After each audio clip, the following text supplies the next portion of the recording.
नमस्कार। भारत के 3 नाविकों को गल्फ ऑफ ओमान के पास में अमेरिकी नाकाबंदी को क्रॉस करने पर अमेरिका के सैनिकों ने हेल फायर मिसाइल से आक्रमण करके 3 सैनिकों को मार दिया।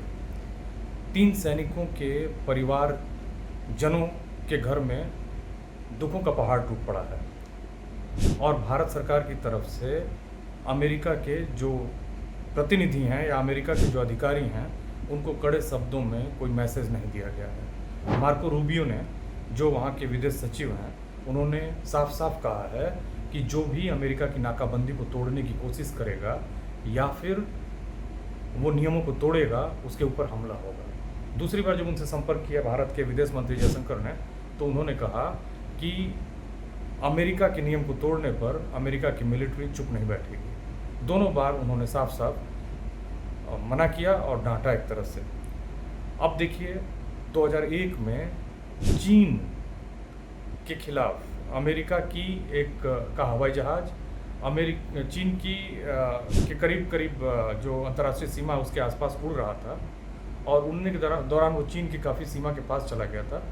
इतने में जब चीन के वायुसैनिकों को पता चला तो उनके 2 विमान उनके बहुत पास आए और उनका एक विमान अमेरिका के विमान से बहुत पास से गुजरा और उसमें जो टकराहट हुई उससे उसके इंजन में आग लग गई और जो पायलट चाइना का उस विमान को उड़ा रहा था उसका विमान समुद्र में गिरा और डूब गया, उसकी मौत हो गई।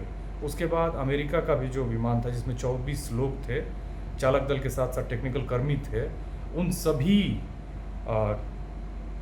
की भी स्थिति खराब थी क्योंकि वो जो इंजन था उसका भी इंजन काम नहीं, वो जो प्लेन था उसका भी इंजन काम नहीं कर रहा था। ऐसी स्थिति में चीन के ही एक द्वीप पर उसको उतारना पड़ा और उतारने के बाद चीन के सैनिकों ने उस अमेरिकी विमान को गिरफ्तार कर लिया। चीन के अधिकारियों, प्रतिनिधि और उस देश के जो राष्ट्रपति थे उनकी तरफ से और अमेरिका के राष्ट्रपति जो नए नए चुने गए थे उस दौरान, जॉर्ज डब्ल्यू बुश, उनमें बातचीत हुई। चीन ने उनको माफ़ी मांगने की शर्त रखी और उसने दोहरी माफ़ी मंगवाई। एक तो उनके विमान पर हमला करने के लिए और दूसरा उनके द्वीप के एयरपोर्ट पर मतलब बिना परमिशन के लैंड करने के लिए। और अमेरिका ने 11 दिन के भीतर दोहरी माफ़ी मांगी और उसके बाद मतलब सॉरी बोला और उसके बाद ये मामला ख़त्म हुआ। चीन ने जो मजबूती दिखाई, भारत सरकार क्या वो मजबूती दिखा पाई है?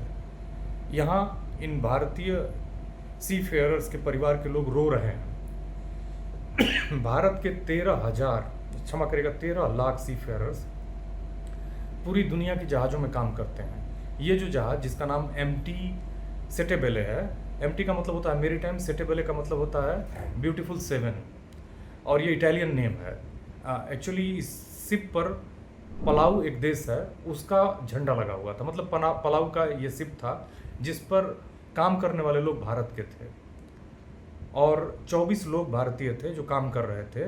पलाऊ एक छोटा सा देश है, पापुआ न्यू गिनी, फिलीपींस और इंडोनेशिया से थोड़ा सा आगे है और ये कई द्वीपों का समूह है। उसकी पूरी आबादी 17 से 18 हज़ार है और ज़्यादातर लोग अमेरिका में रहते हैं और दूसरे देशों में रहते हैं, न्यूजीलैंड में रहते हैं और फिलीपाइंस में रहते हैं, ऑस्ट्रेलिया में रहते हैं।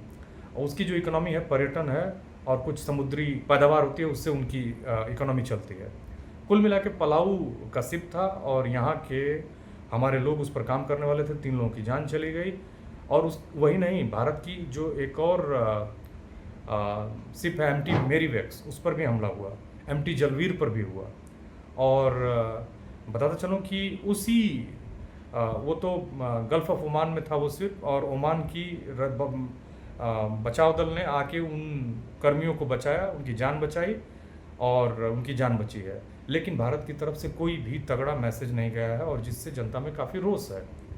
और जो युद्ध चल रहा था, हालांकि वो युद्ध अब बंद हो गया है। जिनेवा में अगले फ्राइडे को दोनों पार्टियों अमेरिका और ईरान के बीच में संधि पर सिग्नेचर होगा।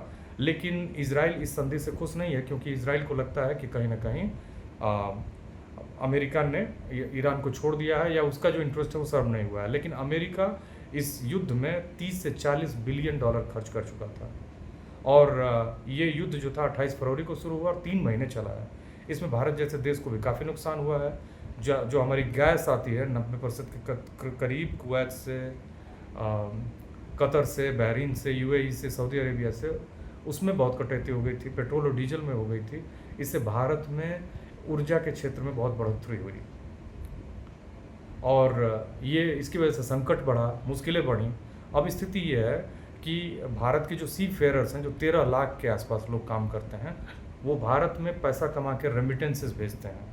अकेले यूएई में जो लोग रहते हैं वो भारत में जितना भी रेमिटेंसेस आता है उसका करीब करीब 38%, उसको रफली आप 40% मान लीजिए। मतलब अगर 100 रुपया बाहर से भेजा जाता है भारत में, तो वो 40 रुपया जो है वो गल्फ़ के देशों से आता है। सोचिए हमारा उनसे कितना बड़ा नाता है, कितने लोग नौकरियां करते हैं। यूएई में तो बहुत सारे लोग जाके बस गए हैं क्योंकि वहाँ सेफ्टी है, सिक्योरिटी है और प्रोग्रेस है, उनके बिजनेस अपॉर्चुनिटीज़ हैं।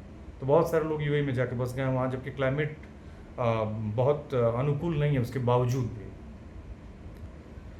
तो जो भारत सरकार ने एक तरह का एक स्टैंड दिखाया है, उस पर उसकी निंदा हो रही है। और कहीं ना कहीं इन नाविकों को के परिवारों को उनकी डेड बॉडीज़ मिलनी चाहिए थी, उनको सम्मान मिलना चाहिए था और कम से कम अमेरिका को इस बात के लिए माफ़ी मांगनी चाहिए थी, जो नहीं हो पाया।